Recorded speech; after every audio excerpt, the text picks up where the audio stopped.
Halt! What? Are you sure? Oh, no. We'll see if it's true first. Out torches. Forward.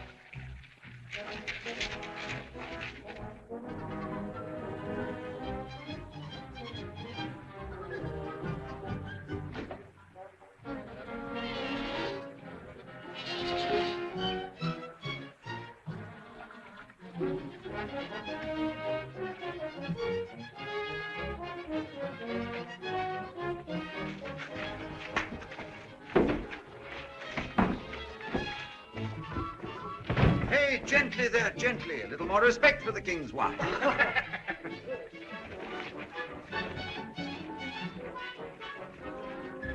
And we'll drink it to your health, old fancy face. And to the downfall of His Majesty King Louis XI. Well, I'm glad you reminded me. Oh, no. Why give yourself the trouble, Rene? Why? To help him forget what we look like. I don't think he'll remember us. Will you, Sour Britches? He's a little soft in the head, aren't you, Uncle? You see? Oh, he isn't any softer in the head than I am. Exactly. It's one thing to borrow a little of His Majesty's food and wine, but nothing like that. We'll hang for it, you fool. Then let us hang. The watch!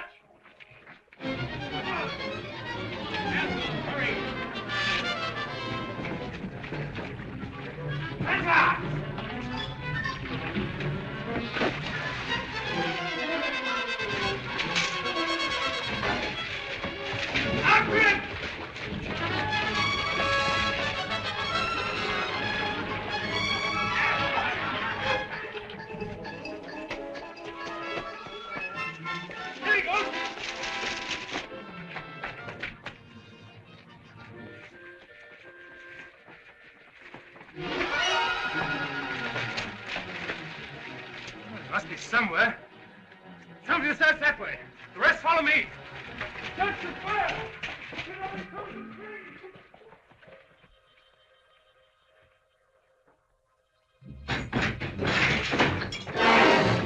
There he is! After it!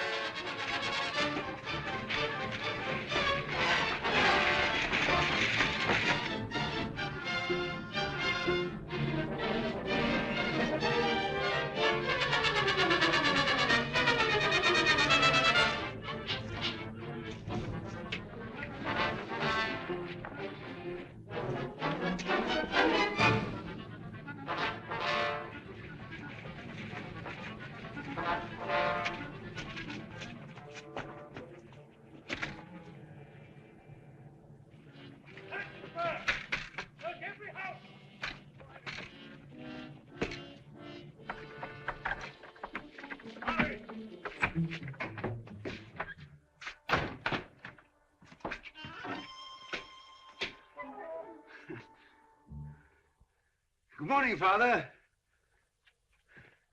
Now, what trouble are you in? Well... No, don't tell me. I'd better know nothing whatever about it. But you wound me, Father. You wound me deeply. I've just returned from the country. My first thought is naturally of my foster father. I fly to your domicile, and how am I received?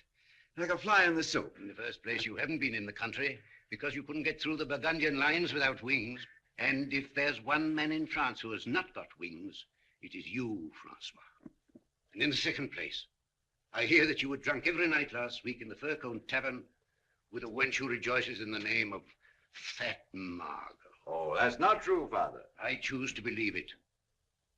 Have you ever shown me anything but ingratitude? Brought me anything but misery since I took you in at the age of 6? Ah, that is true, Father. At 7, you were an expert in breaking windows. Is that the milk? Yes. At 8, you stole a chicken from the spit of Master Ledoux.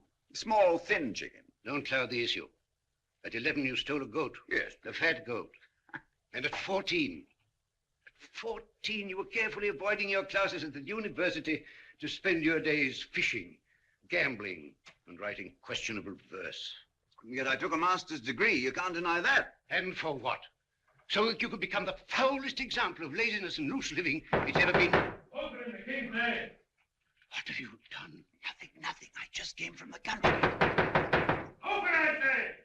Tell him you were sleeping. You saw no one. I'll not tell a lie, Francois. That's all right, but you don't have to be chatty either. Open! Oh, good morning, Father. I'm sorry to disturb you, but the king's storehouse has just been robbed. King's storehouse? Robbed? Yes. Ah, by the poor, no doubt. They're so hungry. And the sight of all those hams and chickens and You cheeses... seem to know a good deal about this, Father. I knew nothing at all about it until you told me. Nevertheless, one of the thieves was seen climbing your wall. Did you see him? Climbing over my wall? Oh, no, I can truthfully say I did not. You see, I was here in the kitchen. You can't see the wall from the kitchen. Oh, search the house.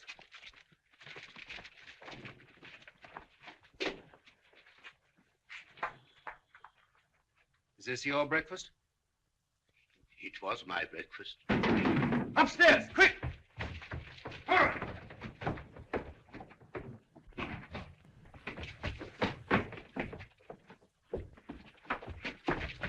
After him!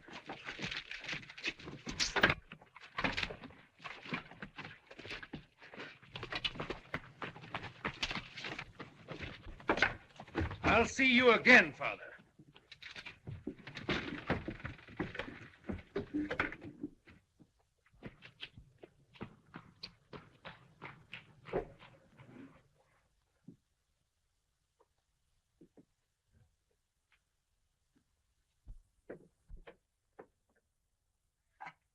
Well, now perhaps I may finish my breakfast in peace. Eh, Father?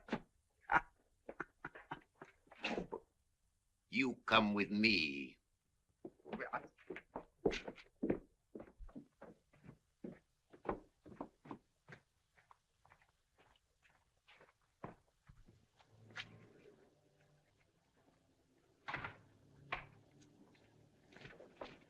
But, Father...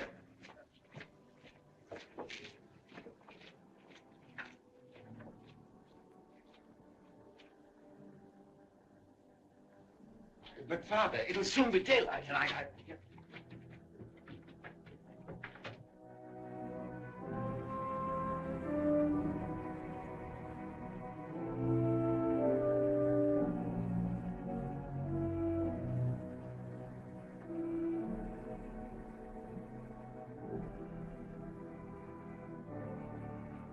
Now, pray, you sinner, pray.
Go on, play.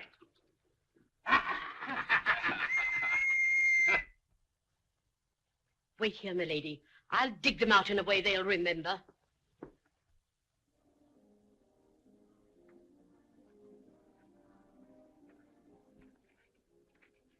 I was afraid you'd gone.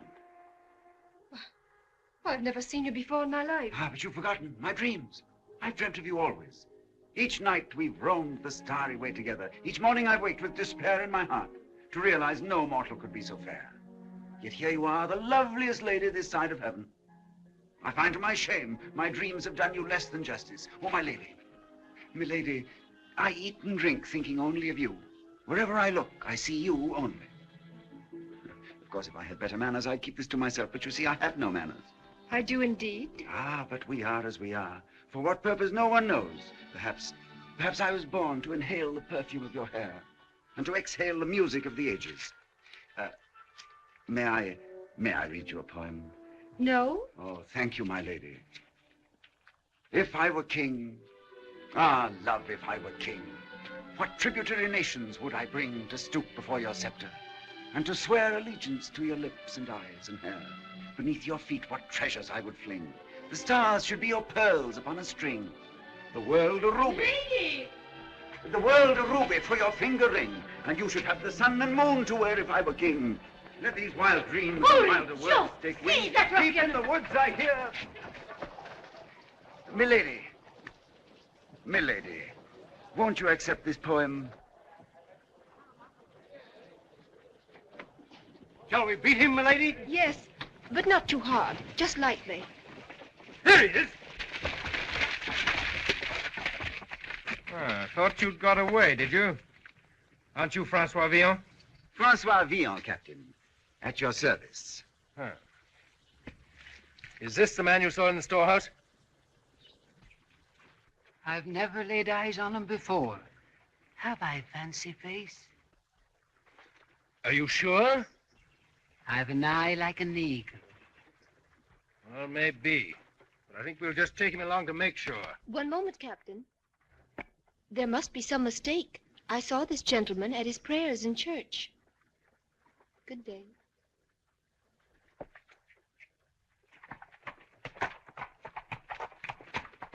Well, let the gentleman go. But only for the time being. All right, forward.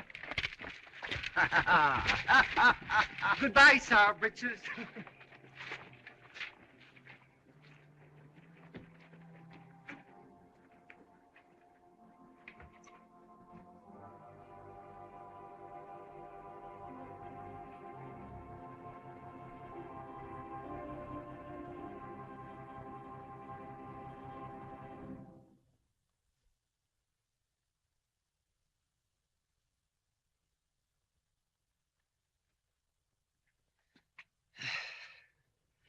Now, Francois, admit you feel better for it, don't you?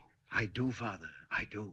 You see, my son, time spent in church is not wasted. Oh, indeed not, Father. She smiled at me. Smile?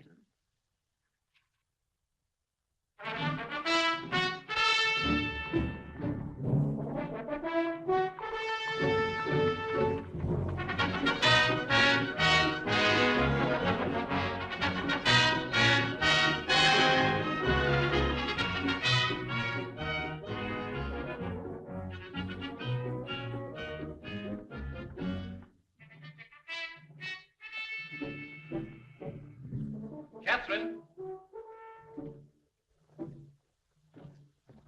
Good morning, Catherine. Good morning, Noel. Why didn't you attend me at Mass this morning? I was on duty all night. I'm just off to the East Gate now with reinforcements. Has there been fighting? Oh, no, the Burgundians won't attack. Why should they when they know they can soon starve us into submission? But are we to wait for that and do nothing? The longer we delay, the weaker our people get, while the Burgundians grow stronger each day. Why don't we attack them and get it over with? Have we no arms? Have we no men to fight for us? Well spoken, Lady Catherine. Spoken with all the impatience of youth with its life before it and the courage of a woman who doesn't have to fight. Forgive me, Your Majesty. Such words are dangerous, cousin. Suppose one of my generals, fired by your oratory, rushed out to meet the enemy. We might all get our throats cut. Suppose we won the battle. No, my generals never win battles. No more than my guards protect me against my own people. Did you know we had 13 outbreaks last night? Even my private storehouse was robbed. Oh, Your Majesty. Yes, it's all very depressing. The robbing of my storehouse especially denotes a sad lack of patriotism. And a sad lack of food, Your Majesty? Quite so. Yes, and now, my dear, I think you'd better run along to the Queen and help her with her embroidery or whatever it is she does with her spare time. And if you are bound for the East Gate, Master Noel, I suggest you get there before night overtakes you. Good morning.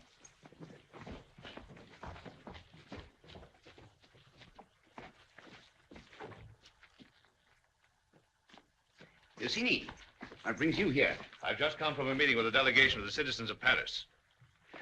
Well, what do they want now? They realize the futility of further resistance to the Burgundians and have appealed to me as Grand Constable of France to intercede with Your Majesty. Perhaps they would like me to abdicate and surrender the city? They feel by making terms with the enemy, we would save further risk to life and property. Yes, the good citizens of Paris are much concerned with their lives and their property. They say such an act on Your Majesty's part would assure your being sainted in history. Oh, yes, but my ambitions are a little more modest. Tell the good committee we already have one St. Louis. Two might cause confusion. Good morning, my dear Dulcini. Good morning, sire.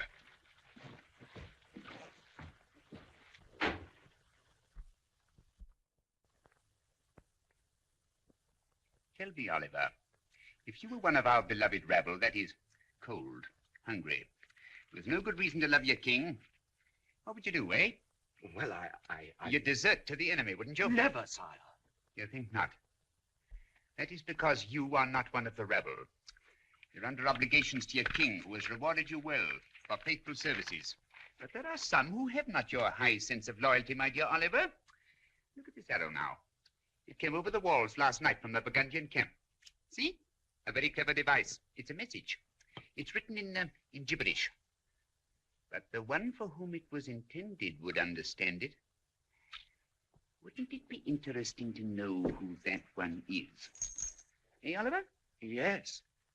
Yes. It must be someone important. The Burgundians wouldn't go to all this trouble to send a billet doux to a serving wench. And it must be someone with power. Someone very close to me.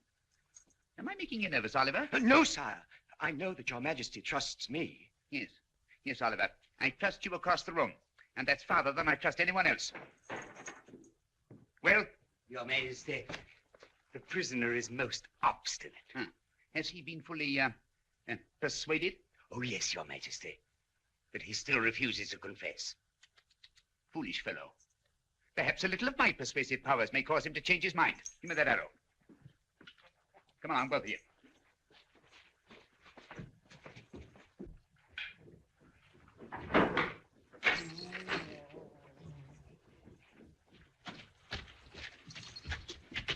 Nasty smell down here, as if the cook had burnt the roast.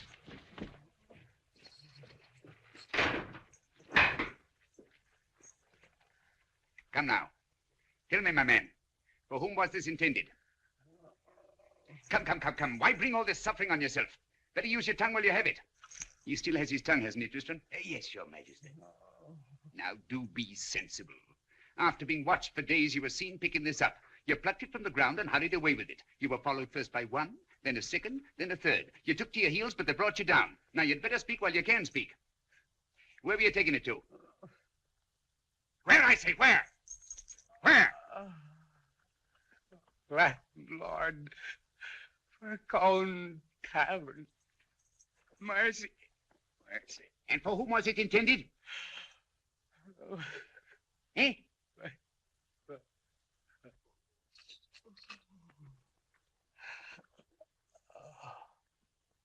Well. Very interesting, if true. Where is this Furcombe Tavern? The Furcombe Tavern, sire? Why, it's in the Court of Miracles. A hell spot, frequented by wantons, cutthroats, beggars, thieves, the scum of Paris. Very interesting. Give him some water. Only a little. Come along.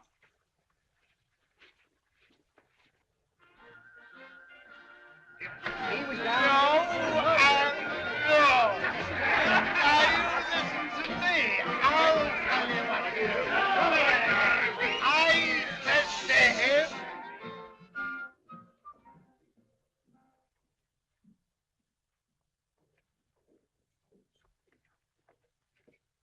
Sorry, masters. I've more here now than I can serve. Try some other tavern. Oh, yes, of course. Right this way, gentlemen, if you please. Come on, show me that again.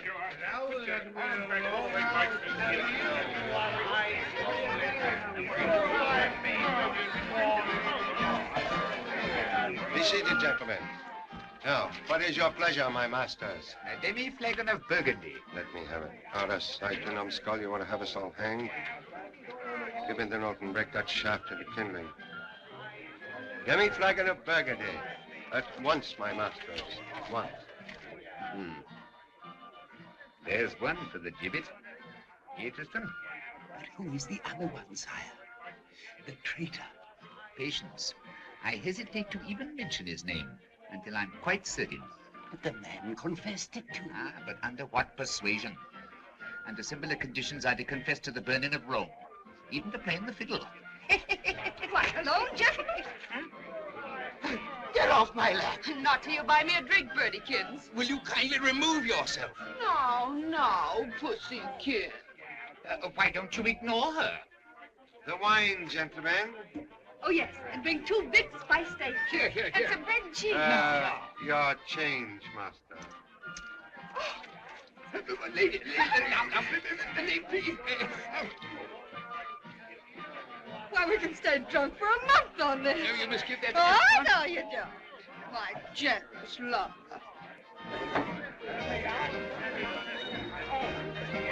Come on. Ah, Mary. Hello, Jack.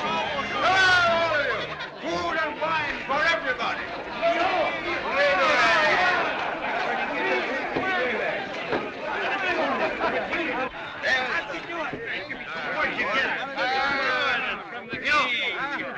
Take this food and wine out of here. Do you want to ruin my trade? Why, not at all, my good Turgis. You supply the tankard.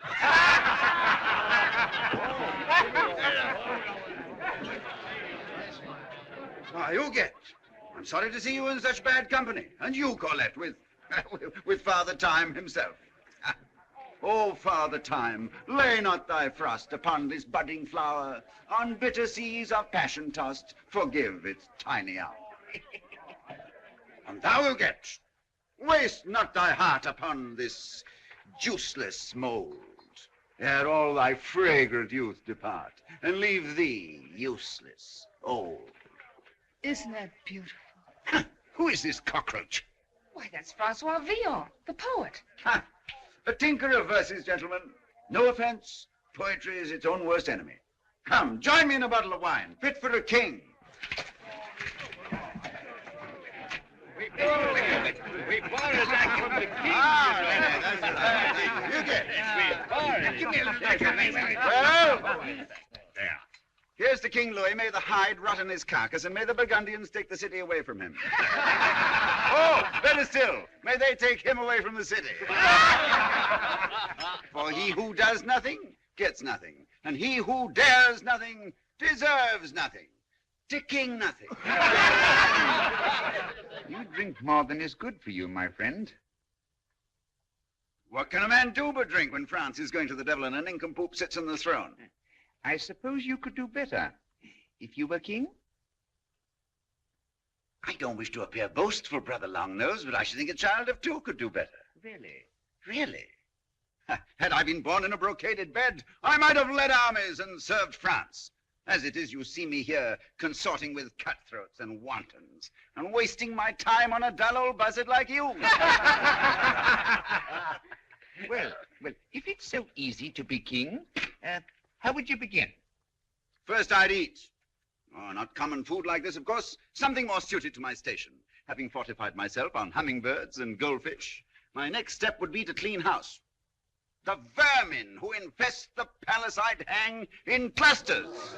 Ah, But you would make exceptions, surely. That kindly old hermit, isn't his name Tristan? What, that old murderer? I'd hang him first and suspend the others from his toes. Well, now, leaving Tristan swinging in the breeze, what would you do next? Try to know my subjects. I'll try and earn their devotion and loyalty instead of their loathing. By abolishing taxes, I suppose. No, by abolishing despair and substituting hope. By knowing the longings in their hearts, as a man of the people would. Seeing them as they are and admitting that their vices are as deep-rooted as their virtues, I treat them as my children instead of as my enemies. So, by knowing the worst in them, I bring out the best in them. You should have been an orator, my friend. I am an orator. Thank you, my subjects. And now where's that boar's head?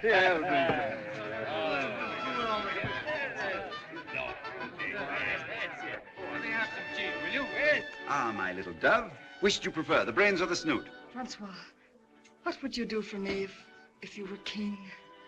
For you, beneath your feet, what treasures I would fling. The stars should be your pearls upon a string. The world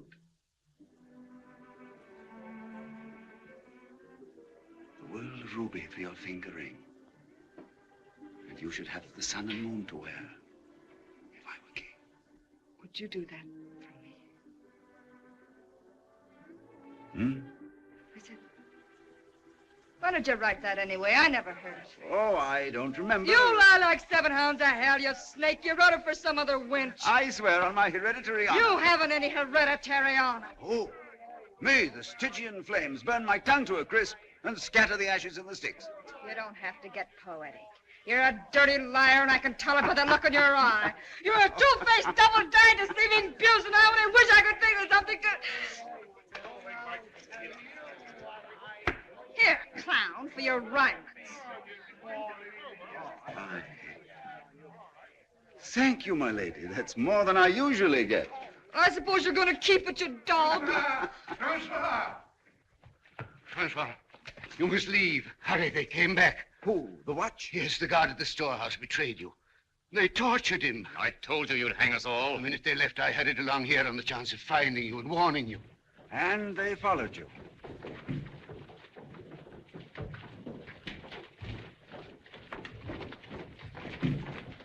We've done nothing wrong here, my Lord Constable. We obey the laws. We pay His Majesty's taxes. See, it's all receipted, my lord. You have but to glance at it. Don't you think it rather odd that my Grand Constable should come here himself? You mean that he... I'll take this with me and examine it later. Yes. You have a rogue here named Villon? There he is, my lord. Francois, don't let them take you. Quick. Down with the king,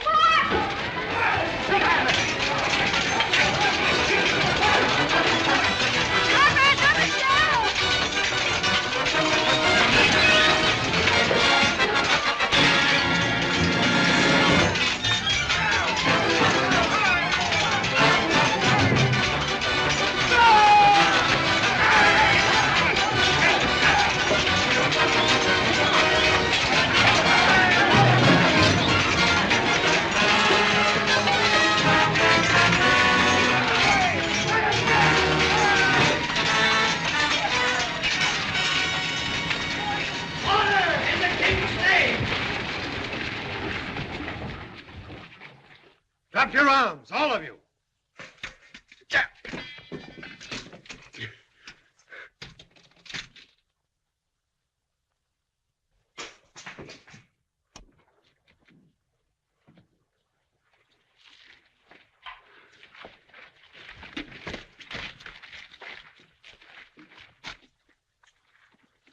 My lord.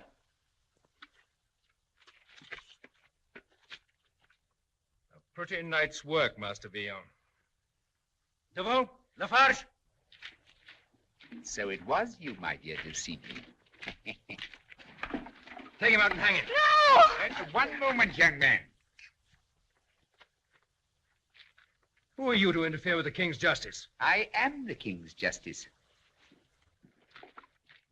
Your Majesty. Long live the king! Greetings to you, my loyal subjects. And especially to you, master philosopher. Kneel, Francois. The king! I'm afraid it's a little late for etiquette. Quite so. Captain, arrest the leaders and take them to the palace dungeon. Your Majesty.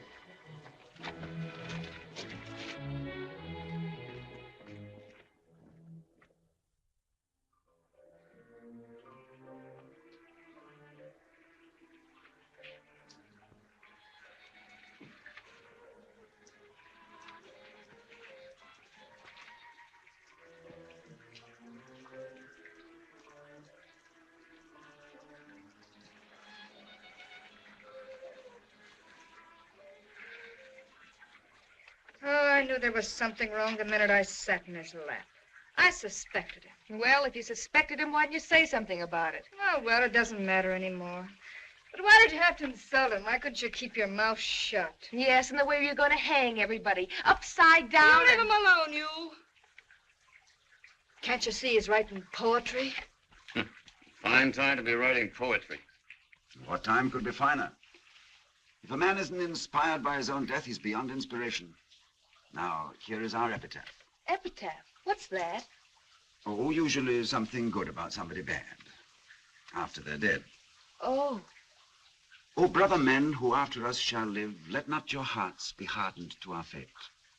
For if some pity to ourselves ye give, then shall yourselves the warmer mercy rate. You see us here, 5, 6, strung up in state. Once goodly flesh that throbbed with blood and wine, and now the stench, where worms and maggots dine, while we the bones in moldy ashes fall. Let no one laugh at our absurd design, but pray to God that he forgive us all.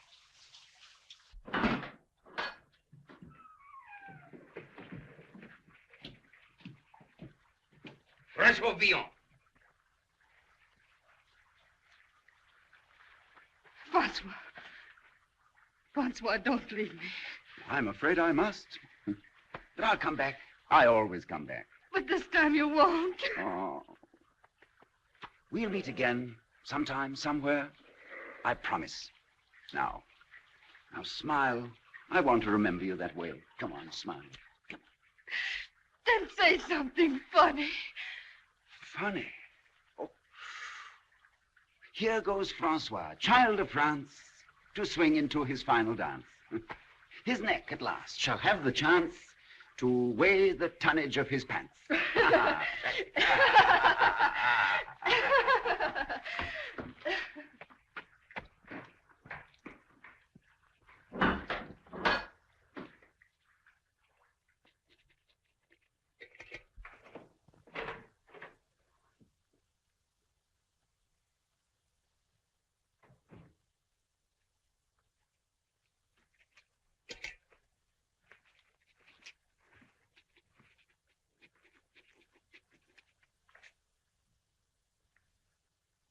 Good morning.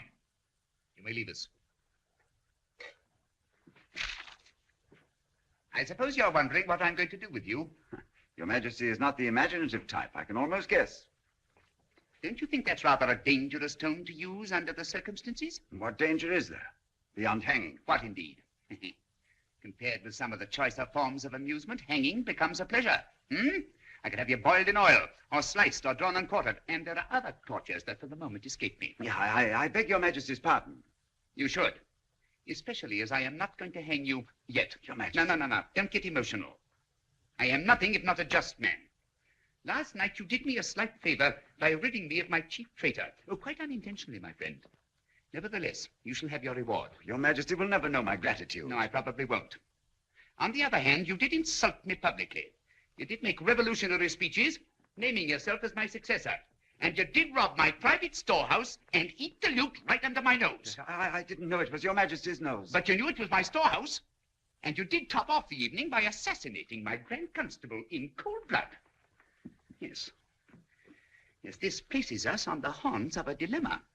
Your Majesty admitted he was a traitor. Even so, he was still my Grand Constable, so don't split hairs. But he started the fight. And you finished it, leaving me to punish you and reward you for the same deed. Something which would have puzzled King Solomon himself. Of course, you might hang me at one end and pin a medal on the other. A greater king would hang you out of hand. A lesser king would forgive you. I probably fall somewhere between the two. And this is my decision. Since you have deprived me of the services of my Grand Constable, don't interrupt me. And since you think it is so easy to rule these carrion who call themselves my subjects, I hereby appoint you Grand Constable of France and Brittany. Grand Constable? Defender of my crown, commander-in-chief of my armies, and dispenser of justice, high, middle, and low. Is this a jest? Not at all. Heretofore, I have selected my Grand Constables from the noble families of France. And have all proved themselves either traitors or cowards. This time, I'm appointing one from the people. Oh, it's true you come from the gutter, my friend. But you have a certain native sense of loyalty, courage, and common knowledge. At least, it'll prove an interesting experiment. Oh, yes, and of course, you'll need a title to go with it. Get on your knees. Well, yes. I suppose this will have to do. Get down, go on. François, I dub thee Count de Montcorbier, hereditary knight of the Golden Buckle. Yes, and now I think you need a bath.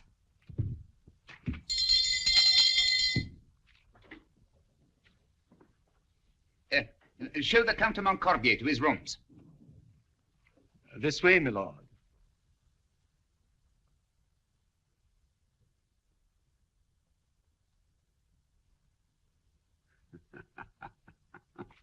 Your Majesty. My Lord Grand Constable.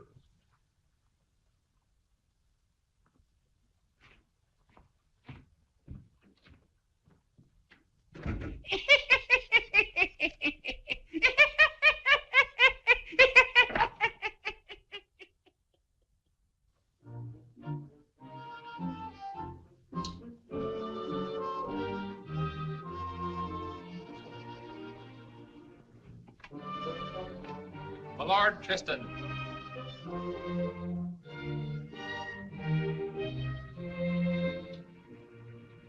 Your Majesty.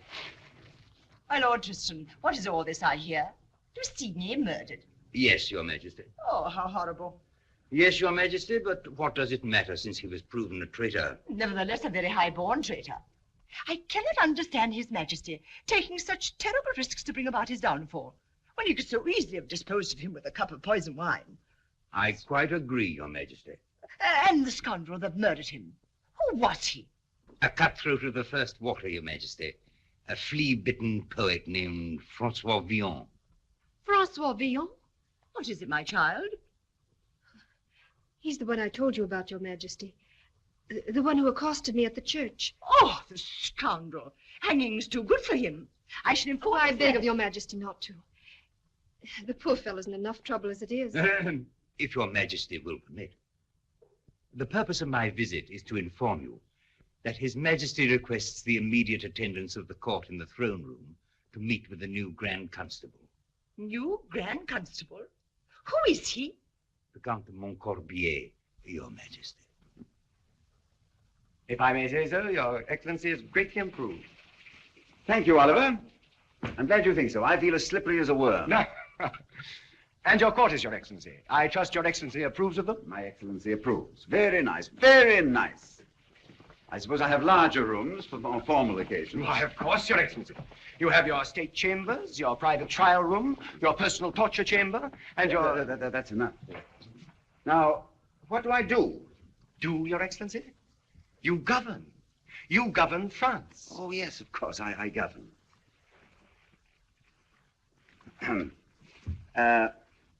Do you spell de Montcorbier with a small or a capital D? Small. Small. My lord. Now, we'd better start at the beginning. We are still besieged by the Burgundians, I believe. At last reports we were, Your Excellency. Well, that takes care of that. Now, the food situation. Oh, we have enough for 6 months. Well, that seems to take care... Who has enough for 6 months? Why, the palace and the army, my lord. And what about the people? The people? Oh, you mean the people? Yes, that's who I mean. Oh, the people are hardly a military factor, my lord. No, of course not. Now tell me, my friend, how does a Grand Constable fill up his day? Well, first he inspects the guard, reports to His Majesty, attends levees, and tries all prisoners, both civil and military. Prisoners? Have we any prisoners today? Only those arrested last night at the Furcone Tavern, Your Excellency. What? Are they still here? Of course. And I'm expected to try them? Of course. When? Oh, at your convenience. There's no hurry. No hurry? If you'd been shut up in a slimy dungeon, fearful, hopeless, thinking each moment were your last, you'd know whether there was any hurry or not. I meant no offense, Your Excellency. No, of course not, you. The worst offense is surely ignorance. Come, let's try the prisoners immediately. Yes, my lord. This way, my lord.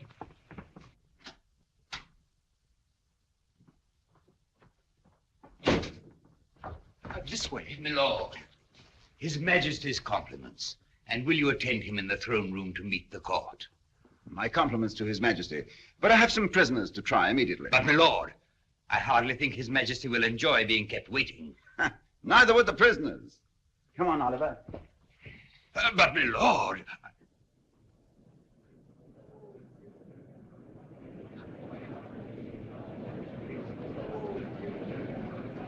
Yes, he comes from Nancy. But if this de Montcorbier comes from Nancy, Your Majesty, how did he get through the Burgundian line? Well, there's such a thing as a flag of truce, my dear. A flag of truce? Oh, but of course.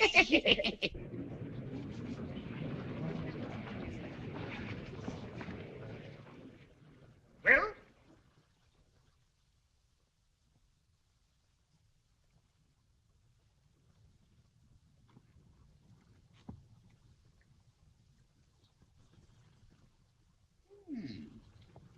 Well.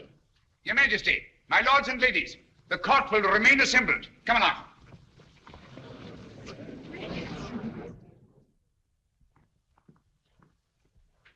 My lord.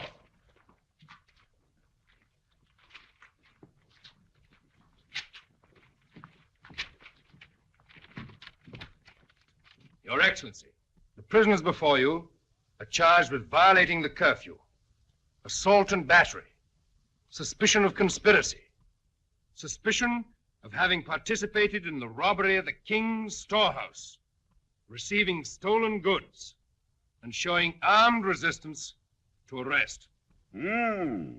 Give me their names.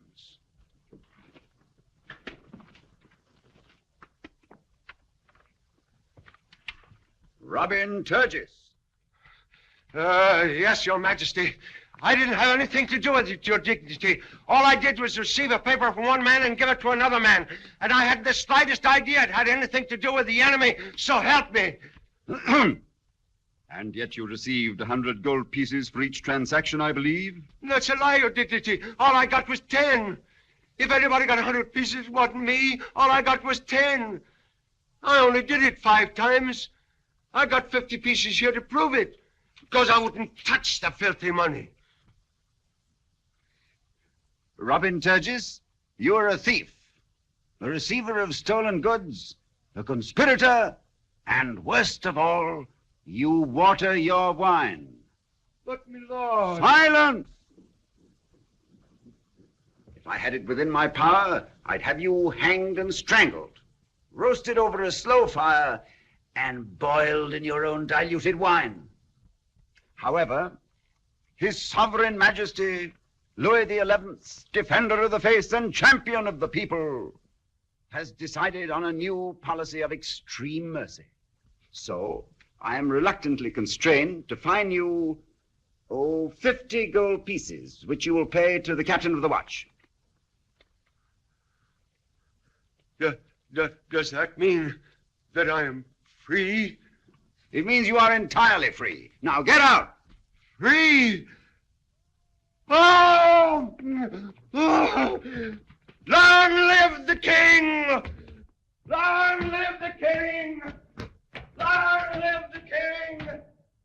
Long live the king!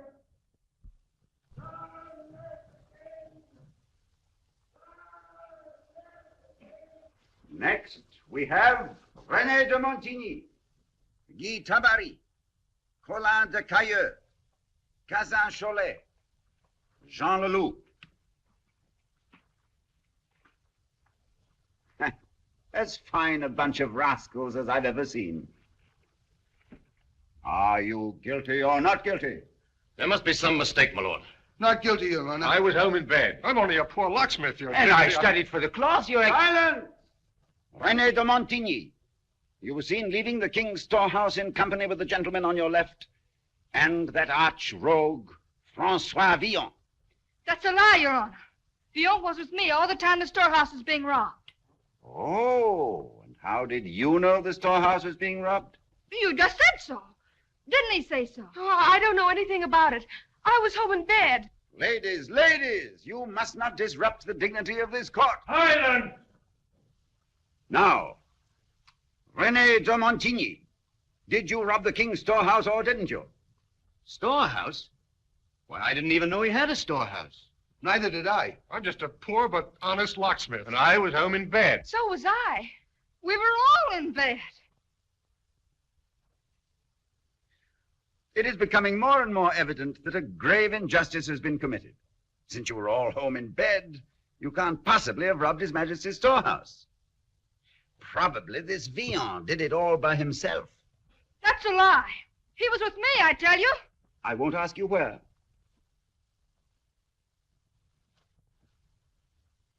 Now, if you will let me finish what I was saying. Since it is apparent you are all innocent, and have in consequence suffered false imprisonment, I am unfortunately obliged to award you damages. Much as it pains me, I decree that you shall each receive 7 gold pieces. The captain of the watch has in his charge 50 gold pieces. 7 times 7 being 49. There will be 1 piece left over, which you will give to the poor, Captain. Without failure, Excellency. Long live the king! Long live the king! Long live the king! Long live the king! Silence! I echo your sentiments regarding the life of the king, but do not be deceived. His Majesty is not hoodwinked. If he forgives you in this instance, it is because he knows also that you were hungry, and he hopes that his kindness toward you will breed a little decency in your own hearts, which I doubt. Now, get out! Long live the king!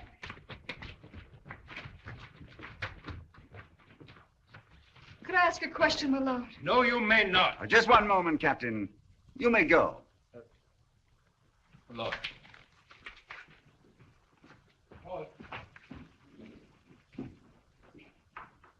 What is it, my child?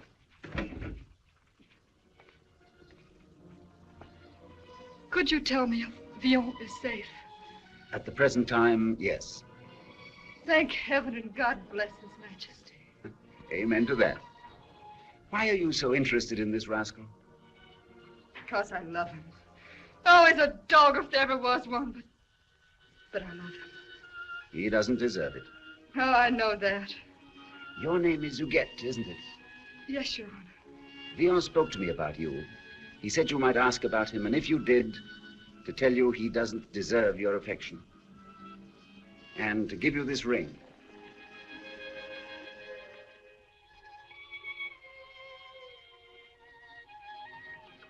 Isn't he wonderful? Thank you, my lord. I wonder who he stole it from. Will they free him, too? Oh, probably.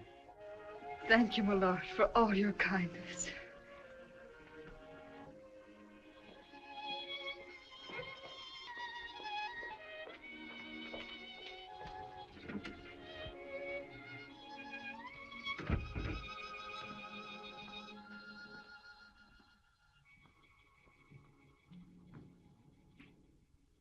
morning, my lord.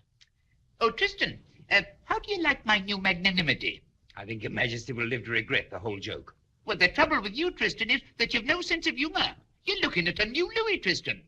You have just seen my new method of dealing with habitual criminals. We don't hang them. We cover them with gold. And now, my dear Lord Constable, would you deign to meet my queen and my court before they collapse from utter exhaustion?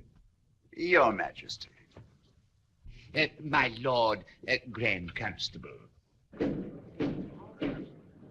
His Majesty the King.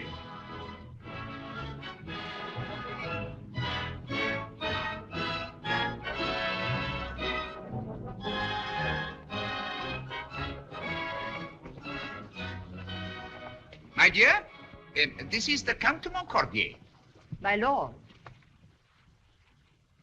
I can't see him very well. What does he look like? My lord. My Lord d'Estouteville, the Provost Marshal of Paris. My lord. The Seigneur de Grigny. My lord. And the Count d'Honfleur. My lord. General Barbizier, General Dudon, General Salière, the Count de Montcorbier. I was saying, Your Majesty, I'm not familiar with the name of de Montcorbier, though heraldry is my dearest hobby. Well, I can't say the same for the name of Dudon, General. Ever since you won the Battle of Montlhéry, I have watched your success with increasing enthusiasm. But I did not win the Battle of Montlhéry. Oh, yes, of course. Yes, you lost it, yes. But there was the Siege of Liège. We lost that one too, my dear Count. Oh, did we? I'm so sorry. Come along, come along. We must talk about your battle some other time, General.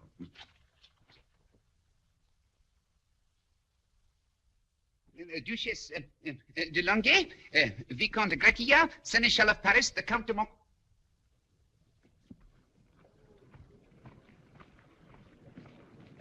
You must think this rude of me, but my name is de Montcorbier. Silly, isn't it? I looked at you, and I nearly forgot my name. No doubt your lordship has many important things on his mind. No, I've nothing on my mind at all. You just affect me that way. I had no idea that you... Do you live here? I am one of Her Majesty's ladies in waiting. Oh, what a fortunate queen. Do you know, the moment I set eyes on you, I said to myself, there is all the beauty in the universe. Past, present, and future, personified and embodied in this exquisite creature. My lord. What is it? What is what, my lord? The name of all this loveliness. My lord. My name is Catherine de Vaucel. What a beautiful name.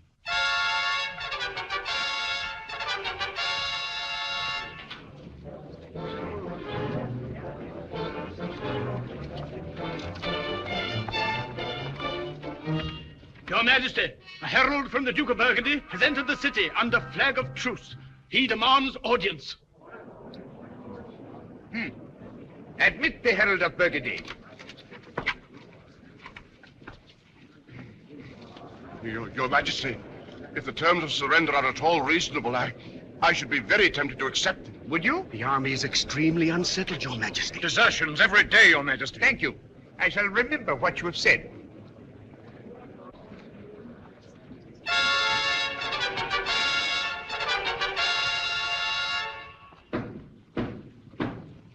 Herald of Burgundy.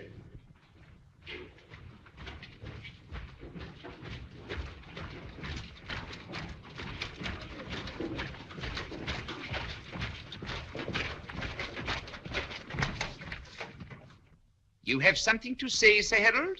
I have, Your Majesty. Then say it, my friend. In the name of the Duke of Burgundy and his allies, assembled in overwhelming forces outside the walls of Paris, I hereby summon you, Louis of France, to surrender this city unconditionally and to throw yourself in confidence upon my master's mercy. And if I refuse, Sir Herald? For the city, famine till the end, then fire and the sword. For yourself, no hope of pardon. And if I surrender the city? For yourself and your court, an honorable retreat to the Duchy of Épinay. You mean a dishonorable retreat? Huh? Who are you? The Count de Montcorbier, Knight of the Golden Buckle, Grand Constable of France, Chief of the Armies, dispenser of all justice, high, middle, and low. No, don't bother to look around. I am replacing the traitor who was in your master's employ. And don't make any more movements like that, or I'll have you hanged and sent back to your master in a bag. You have bad manners, my friend, and you rate yourself too highly. You're not the envoy of a conquering hero, but the servant of a group of shabby little vassals, rebellious serfs of a noble lord. Now, go back and tell them this. Kings are great in the eyes of their people, but the people are great in the eyes of God. And it is the people of France who are speaking to you now. We are well armed and provisioned. We are warm and comfortable behind our strong walls. We laugh at your threats. But if we who eat were starved, if we who drink were dry, if we who are warm were frozen, our answer would still be the same. We laugh at you. We, the people, and the king. And this is your answer? No! No, not all. We give you 1 week to disband and get out. If at the end of the week you are still cluttering up the outskirts of our city, we will attack and destroy you to the last man. Now, we don't wish to be annoyed further. But your majesty. You heard my Lord Grand Constable? Get out. Yes. There's nothing else you can do. Get out.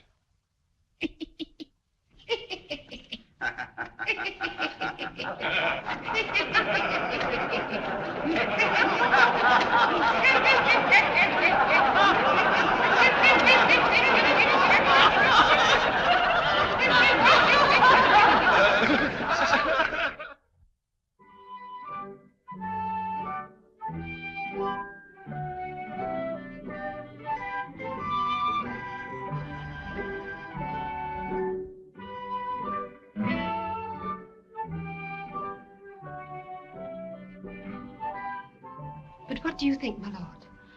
Will the Burgundians retreat, or will they stay and be slaughtered? I'm afraid they'll stay and be slaughtered. Will you attack at dawn or during the night? Which would you prefer? Well, I should think... Oh, you're making fun of me. Oh, my lady, I'm smiling because my heart is singing, and because I love your faith in the French. We will attack at dawn or dusk or noon or midnight, and we will win. How well you talk. Yes, I only hope I can fight half as well.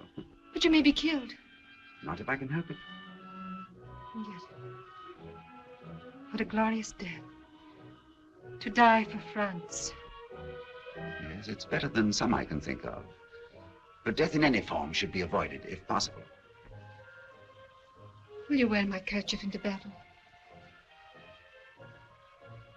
Aren't you afraid it may take my mind off the fighting? My lord. My lord. The generals are assembled in the council chamber. Oh, I'll attend at once. Very well, my lord. Generals? Council chamber? I've called a council of war. Council of war? Then we shall know very soon when you will attack. Very soon. Will you bring me word? Of course. But where shall I find you? I'll wait here. Here? It might take long. I wouldn't mind. You might catch cold. Do you think so? If we choose some little corner you can call your own. Out of the draft. Well, you might find me behind the 4th door on the left, on the 3rd floor of the new East Wing. If you can remember it. It's engraved on my brain in letters of fire.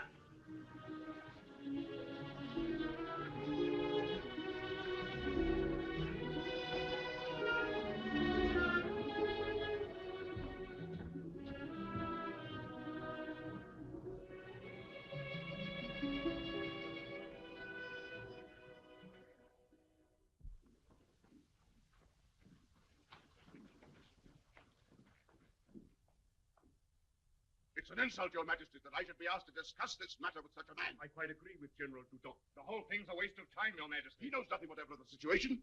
His answer to the...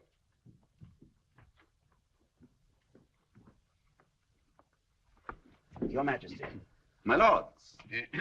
We were just discussing your plans to attack the Burgundians. It's It's a very interesting opinion, General, but it leaves me in the dark. I think the General meant to convey That it's ridiculous, absurd. You will permit- Even if I commanded my soldiers to attack, They wouldn't fight. You see, The foundation of strategy is to surround. you can't fight from the inside out. Why, even Caesar. May I suggest, then let us surround them. And how can we surround them? How can an egg surround its shell? That brings up a very interesting... It's preposterous. But why can't we break through their line? Because they won't leave them for us to break through. They'll retreat and pin us against the walls of Paris. It's quite apparent, General. You have an answer for everything. It's quite apparent that you have no knowledge of military maneuvers. You're right, General. I've only studied yours, and I've learned nothing from them. Sir! My only wonder is that you chose the sword when you care so little for fighting. If you'd care for a sample of my fighting... Aren't you afraid, General, I might surround you? Gentlemen, this is not helping us with the Burgundians. My Lord Constable, what are your orders? That we attack within the week. And what do you say to that, General? Even if I commanded such a thing, my soldiers would rebel, because it is ridiculous, asinine, imbecilic, and insane. There is your answer, my Lord Constable. I order you to attack within the week. And I refuse. Your Majesty, have I your permission to rejoin my command? Yes, my General.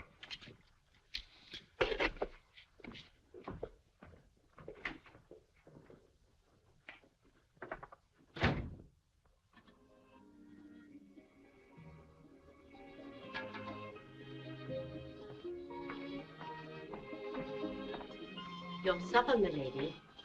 Thank you, Anna. You may go to bed. Will there be anything else, milady? No, thank you, Anna. Good night. Good night, milady.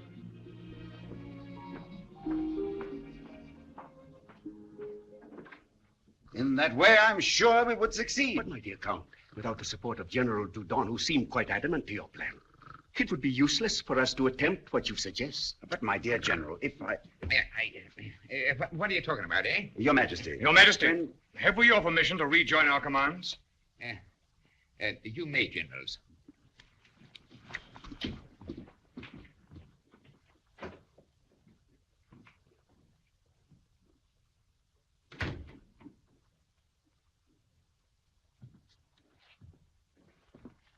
Oh, my lord.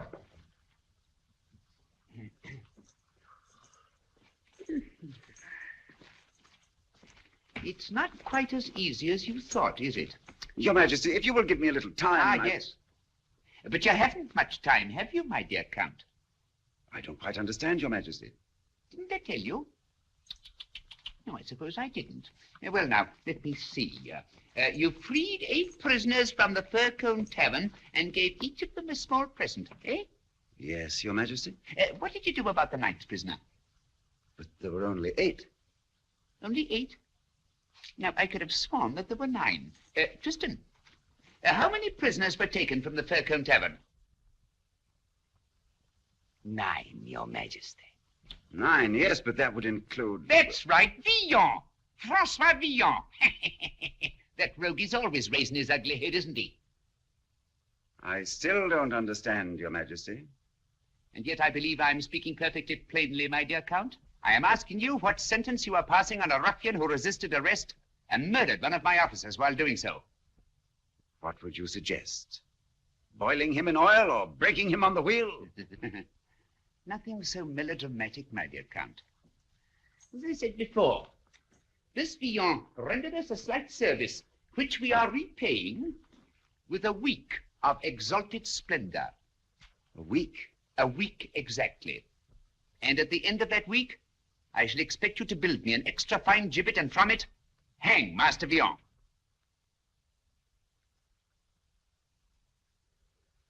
Yes. You know, for a few hours, Your Majesty had me almost disappointed in him. I'm glad that your faith in me was sustained, my dear Villon. Good night. Good night. Oh, yes. Your Majesty. Oh, yes. My Lord Grand Constable.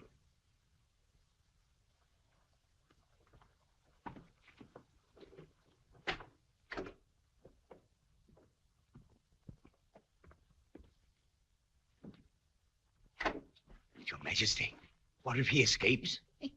He won't escape. I've taken care of that.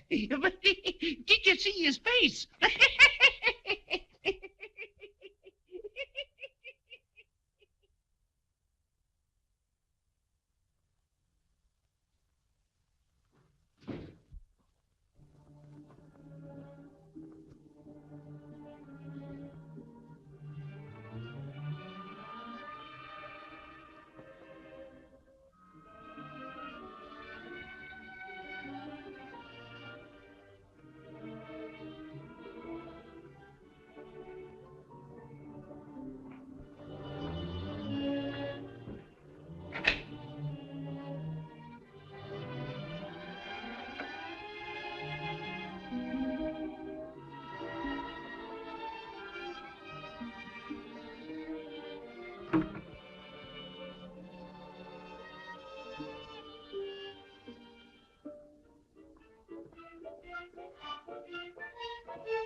Milord,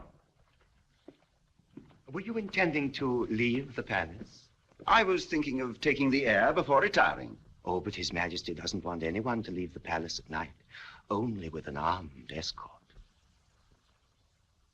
Yes, yes, of course. That's a wise precaution. In that case, I'll take the air on the battlements. Good night. Good night.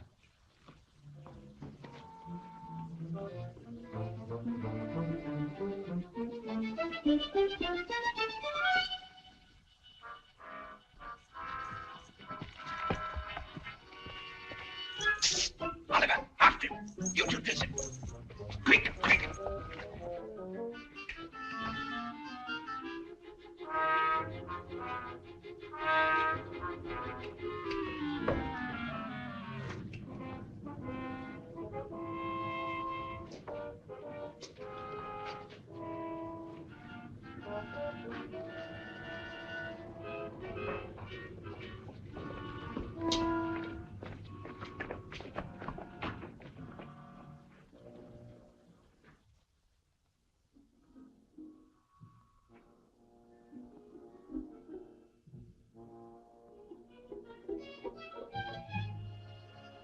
Oh, there you are.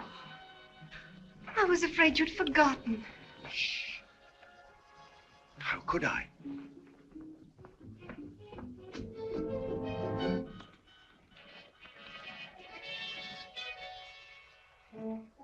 What is it, my lord? I was just making sure the palace was well guarded. It is. Now you must forget your duties. Come.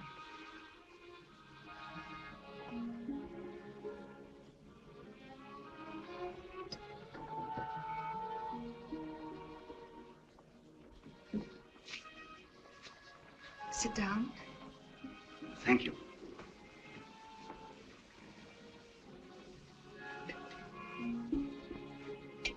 I had some food brought. Oh, I'm not hungry, thank you.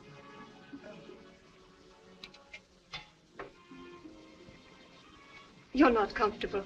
Let me put a cushion behind you. Now, when do we attack? We don't. We don't. It seems you can't fight from the inside out or the outside in or anywhere, in fact, if you're afraid of the enemy. The generals were very firm about that. The scurvy cowards. Why didn't you throw them out of their commands? Too many of them. More than I could replace to attack in a week.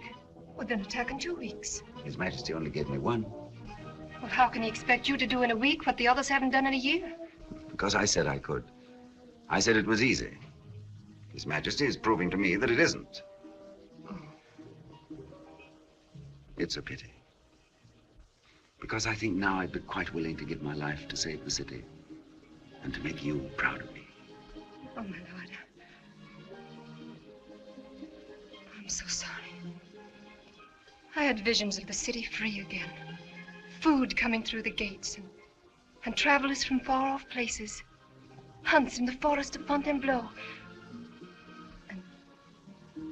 And I wanted you to take me on a picnic in the spring. I might not have been able to anyway. Why not?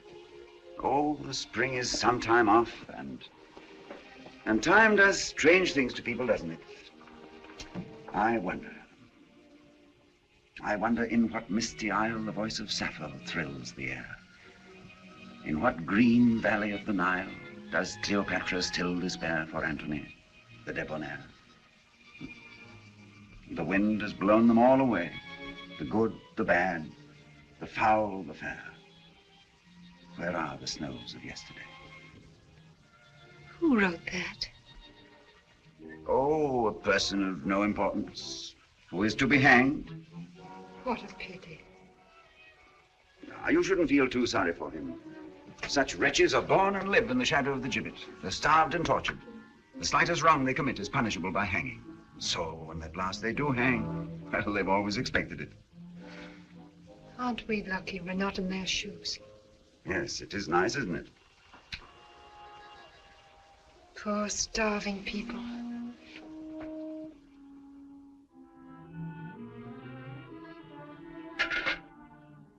They'd fight soon enough if they didn't have so much food to stuff themselves with. Who? The generals, the army. Big fat pigs. That's it. Of course, that's it. What? Of course they'll fight. When their stomachs are flapping against their backs, they'll fight soon enough. Why should they fight with 6 months' food in the storehouses? The bloated bourgeois. But when that's taken away from them... Oh, ho, ho, what a brain! You gorgeous, heaven-sent dream of loveliness. Just think, tomorrow will be a happy day for the hungry and a busy day for the storehouses. You mean you're going... I mean I'm going to open every storehouse and give away all the food. Wonderful. And now I must leave you before I ruin your reputation completely.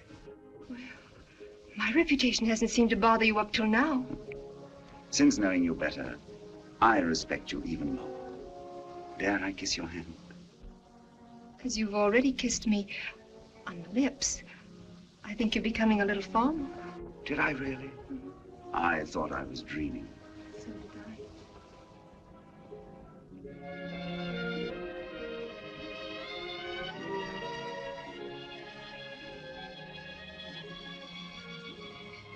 Catherine. Yes. Good night.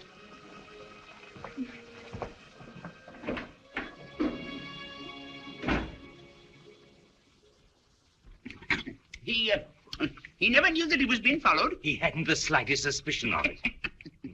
Did you order the gibbet? Oh, bright and early, Your Majesty, of the stoutest oak and masterfully joined. Well, be careful he doesn't hang you on it before you get a chance to hang him. Your Majesty! Your Majesty! What is it? What is it? He's gone. Who's gone? The Grand Constable. What? Well, why didn't the palace guard stop him? Your Majesty, he took the guard with him. He took the... Tristan, my clothes!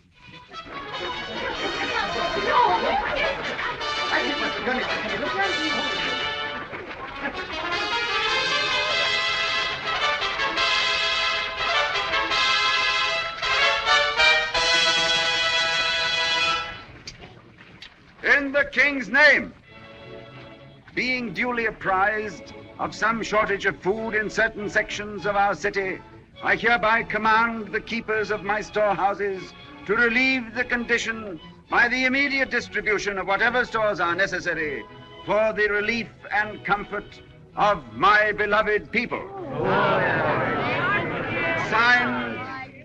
Signed, King Louis XI, Defender of the Faith.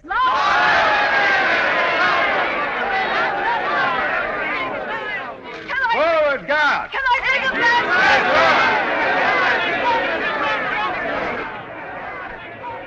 But the Lord Constable! This is an emergency. People are starving. Do as I tell you, or I'll hang you to one of your own meat hooks before you can say Louis XI. That way.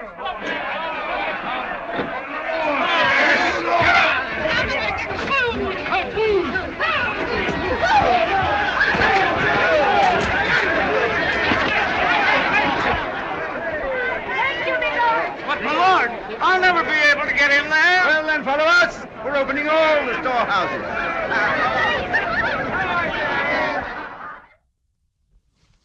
Ah, here's my breakfast at last.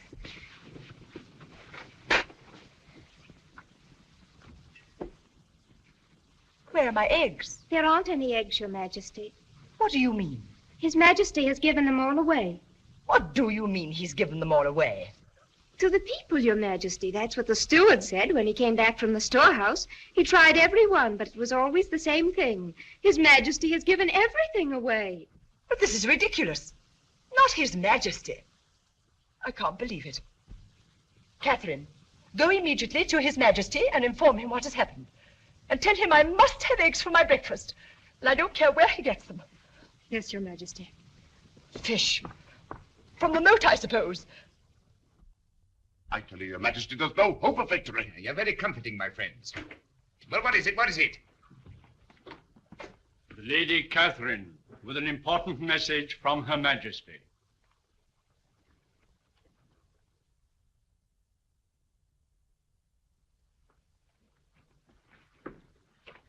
I'm sorry to disturb Your Majesty, but Her Majesty wishes me to inform you that she would like some eggs for her breakfast.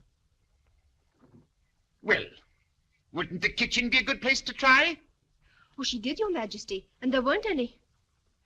Really, Catherine, I don't want to appear rude or criticize your mistress, but I'm very busy this morning. I don't know anything about eggs or where they keep them, but I believe usually in storehouses. Well, the steward reports he went to all the storehouses, and there weren't any eggs. That's ridiculous. I have hundreds of eggs. Now, be a good girl. Run along and take your troubles to someone else. I'm supposed to be the king, not the chef. Yes, Your Majesty.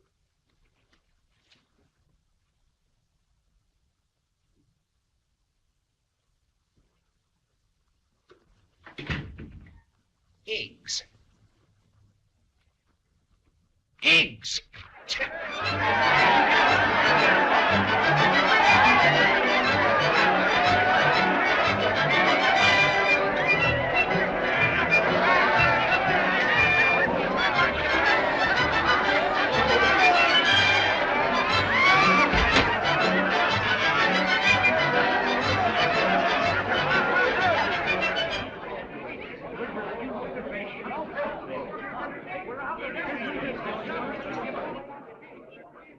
What is that? What is it? Tristan, what is all that babble about out there? I trust Your Majesty's sense of humor is functioning well this morning. What are you talking about? Your Grand Constable has opened the storehouses and given away all the food to the populace. All? To the last bean. I trust Your Majesty is well amused. How much food have we here in the palace? How much food have we here in the palace? Sufficient for perhaps 5 days, Your Majesty. 5 days? Oh, to be careful, my lord. His Majesty knows. Of course he knows. That's what we intended. Now, forgive me for a few moments. I tried to warn Your Majesty. 5 days. Now, you see, Oh. Good morning. Am I intruding? If so, I can easily pay my respects later. Oh, no. I believe we were just discussing you. Well, how nice. Your Majesty will be delighted to hear that your goodwill mission is a complete success. My goodwill mission? I presume you're referring to the giving away of all my food. Exactly. It would have warmed Your Majesty's heart if you had seen how gratefully it was received. No doubt. No doubt. But permit me to ask you one simple question. What do you propose to do when all Paris is starving? But, Your Majesty, France is full of food. The country outside is groaning with grain. Mountains of flour, mildew in the mills. The pigs beseech you to accept their fattest hams. All we have to do is to go and get them. And to do so, I suppose you suggest we fly over the Burgundian lines. Oh, no, not at all, Your Majesty. We can fight through them. Don't you think so, generals? Your Majesty's ears must have burned. Never have I heard such lovely things said about a living monarch. Everywhere it was, God bless our gracious Louis, and long live the king! Long live the king!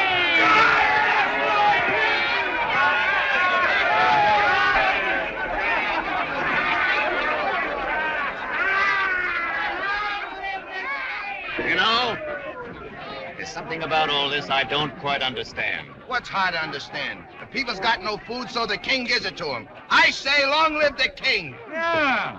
Why does Louis worry about us? He never did it before. There's only one thing to it. They're fattening us for the kill. They're expecting an attack from the Burgundians, and they're trying to buy our help. Well, why shouldn't we help? This is our city, and Louis is our king. What did he ever do for you? Oh, he sent us all his food. That's it. You see, it's a trick. Trying to buy your loyalty through your stomachs. Well, when the Burgundians are fighting the Parisians, and the Parisians are fighting the Burgundians, I know what I'll be doing. Yes, you'll be hiding in the cellar.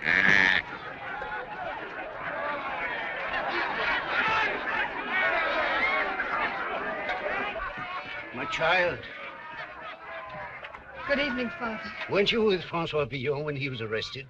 I was, Father. I heard that you and the others had been released. But what about François? He wasn't with us. Then the worst has happened. Oh, no, Father. The Grand Constable himself told me he was all right. I wish I could believe that. Oh, but you can. The new Grand Constable is a very kindly man. He must be. Without him, all these people would still be without food. Yes, and look at them, gorging themselves today and starving again tomorrow.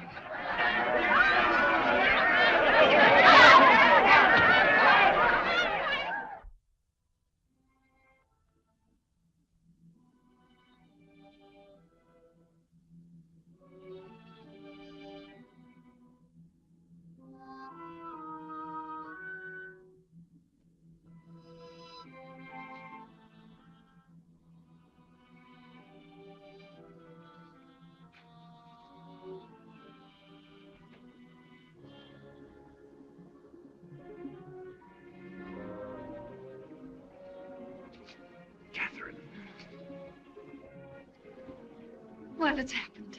Tonight, His Majesty had his last meal. Now they'll have to wait. What do you mean? Our glorious army has determined not to fight. Neither cold nor starvation, insults or abuse will swerve them from that noble impulse. Then we failed. And my week ends tonight.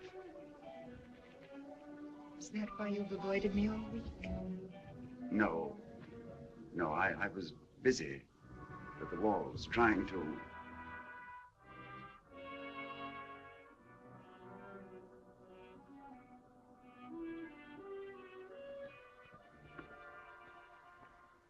Why? Catherine, have you ever asked yourself where the Count de Montcorbier came from? No. Did it ever occur to you that perhaps he came from the Court of Miracles? Oh, my lord, for a minute you had me thinking you were serious. Catherine, I am François Villon. François Villon? Gutter poet. Companion of the finest company of cutthroats, rogues, thieves, and murderers that France can boast of. But why did you do this to me? I never intended to. It started as the jest of a king. And then I loved you. Love? With all the meaning that the word can have in paradise. Love? I could not give you any godlier thing if I were king. Go. Please go. Please.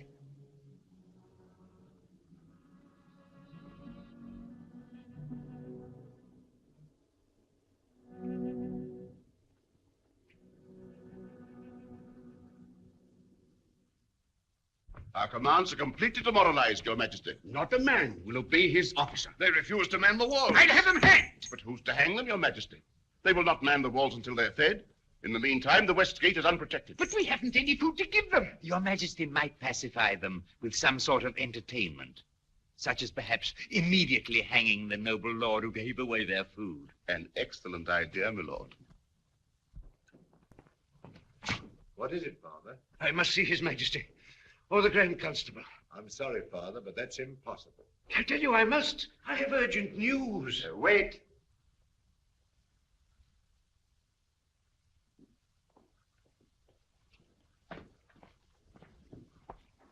What is it, Father? My lord, it is very urgent that I see His Majesty. Or the... Francois.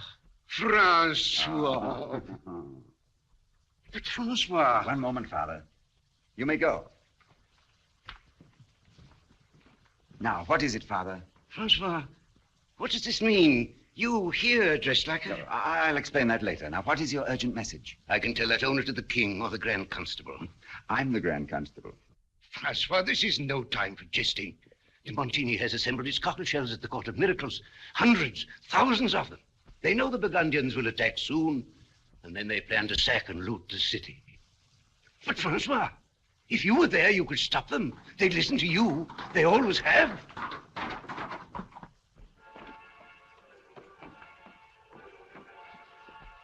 My lord! What is it? The Burgundians have attacked. They've already broken through the west gate.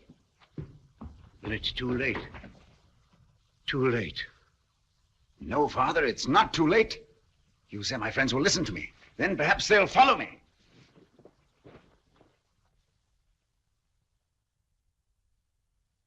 François.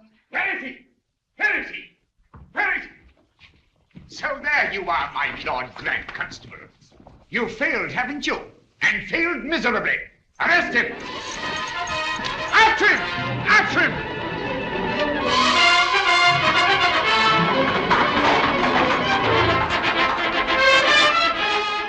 He got away, Your Majesty. Ah, so he got away, did he? Very well then. Issue a command. Anyone seeing that man, arrest him. If he resists arrest, cut him down. To your post, generals. Do your best, and God save France. We've been fools long enough. So while they're doing the fighting, we'll sack and loot the city. We'll never get a chance like this again. Hey, that's only part of it. I want you to remember this. If the Burgundians take the city, we were helping them. On the other hand, if the city should win, we were helping the city. We were on our way to the walls when we thought we saw some Burgundians in a house. We took after them, and during the fighting, the thieving Burgundians took the silver. That's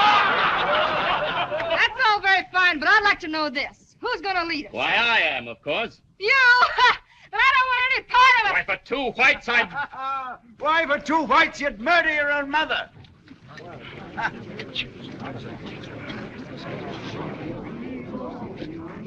Your oratory is improving, my dear René.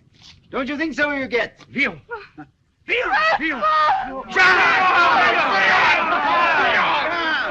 Yes, François Villon. Come to tell you a few things my friend de Montigny has forgotten to tell you. Now, we all know there is no honor among thieves, so I'm not going to talk to you about honor. And I'm not appealing to any patch of decency I know you never had. Now, as you stand there, the city is falling. Falling to thieves like ourselves.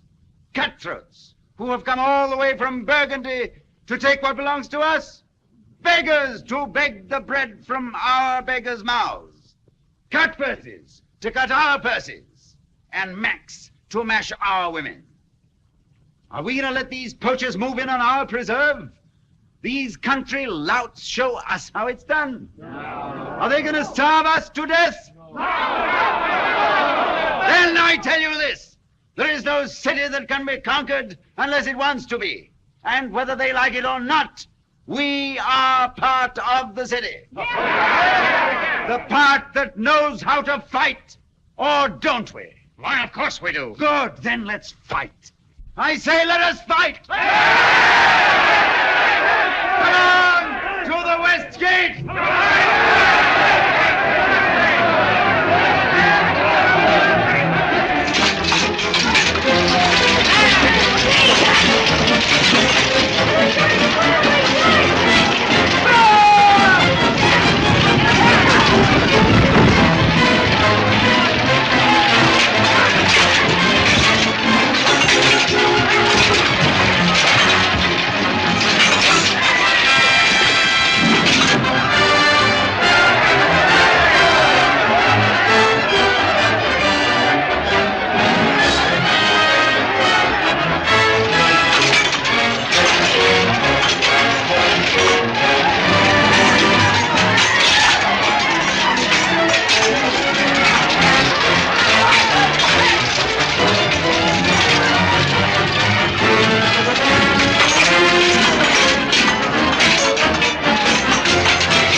be overwhelmed, sir. We should retire and defend the palace. Yes, yes. Get my horse. My lord!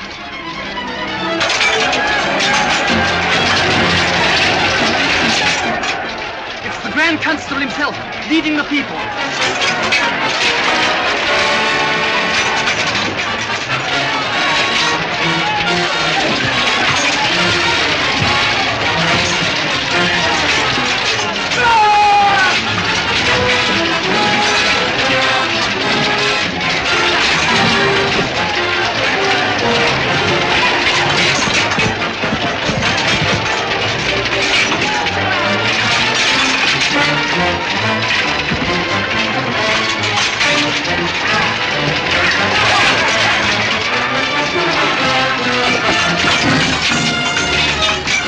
It's a rout. They're on the run. Quick, our horses.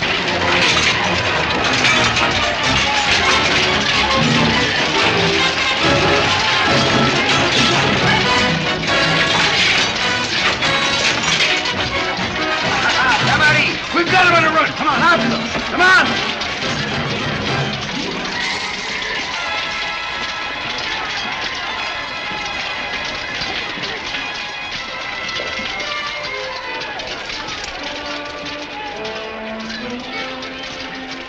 Barbici.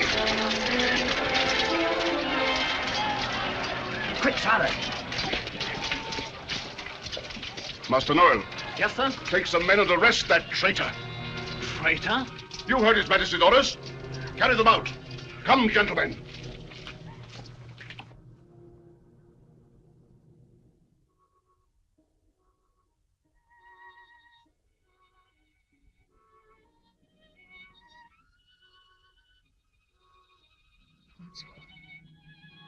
Yes, you get.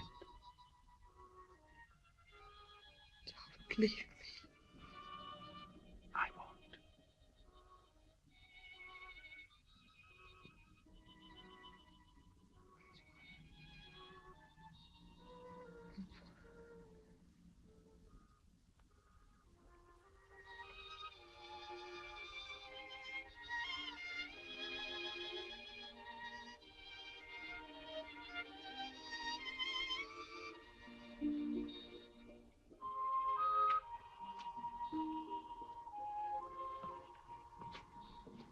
My orders are to arrest you, my lord. Arrest? Why, this man I'm has... sorry, Father. His Majesty's orders.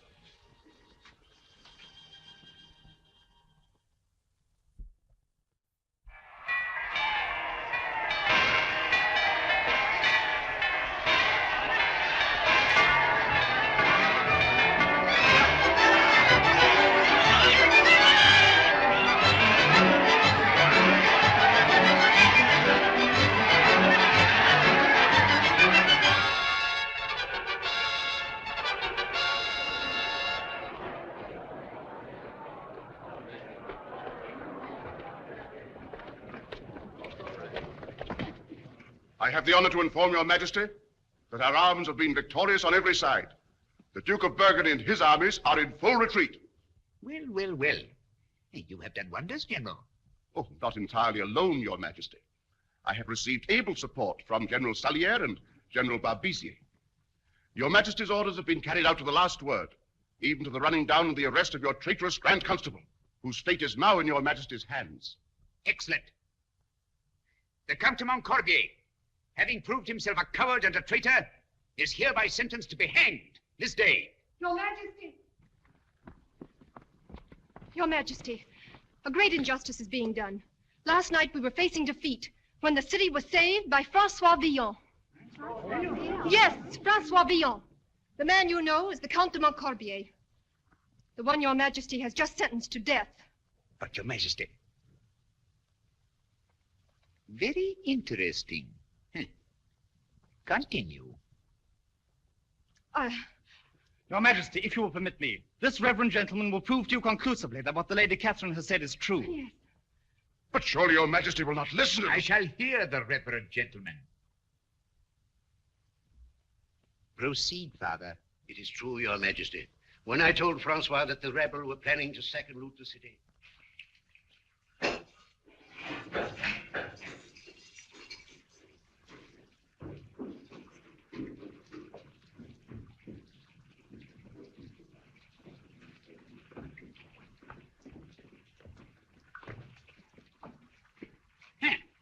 Good morning, Master Cutthroat. Oh, don't tell me I'm to have the honor of your personal escort to the gibbet, Your Majesty. I have been given to understand that you and some other footpads had something to do with the defeating of the Burgundians last night. Is that true or is it not? Answer me, yes or no? Well, suppose I did. Well, only this, my friend. But once more, you've made everything very complicated. You have a devilish talent for seating me on the point of the sword of justice. And it's becoming uncomfortable in the extreme. I'm sorry I have no cushion to offer for Your Majesty's comfort. Now, please spare me your witticisms. It's difficult enough trying to be King of France. I found that out, Your Majesty. Huh? You know, that's the first nice thing you've ever said to me. Yes, well, now, François Villon, in recognition of your heroic but murderous services to the crown, I hereby commute your sentence of death to life imprisonment. Life Don't interrupt me. You shall be imprisoned within the confines of our beautiful France, to wander or dally as you see fit. The stars shall be your roof, and your bed, the lush meadows of Normandy or the warm sands of Brittany. Yes, that's almost poetry, isn't it? Poetry. The most beautiful I ever heard, Your Majesty. Yes, but as you are an inveterate mischief maker, rabble-rouser, and sower of dissension, I forbid you to ever show yourself again inside the walls of Paris. You can have the rest of France, but I must have peace. I sympathize, Your Majesty. You're to be turned over to the custody of your foster father, who will see to it that you leave Paris before dawn tomorrow. Now get out. Your Majesty. My lord, oh, get out. Catherine. One more thing. The Lady Catherine. Catherine? It may interest you to know that it was through her intercessions that your neck has been saved. Before you leave the palace, the Lady Catherine would like a word with you.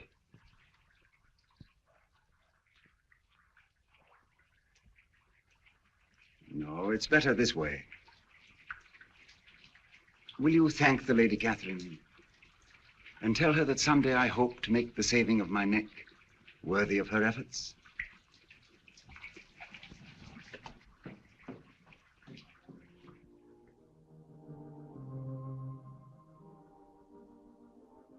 He told me to tell you that this was the end, my lady.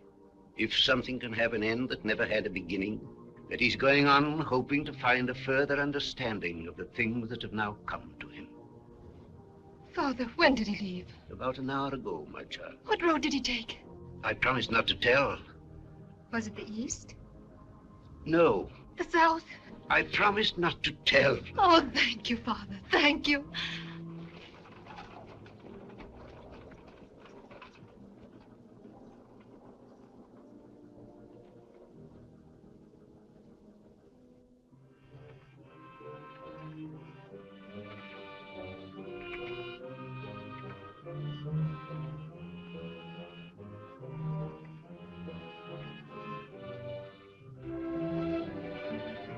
Milady, there's a man walking on the road ahead. Is he the one, milady? Yes. Shall we overtake him? No, we mustn't overtake him till he's very tired. He's a very obstinate man.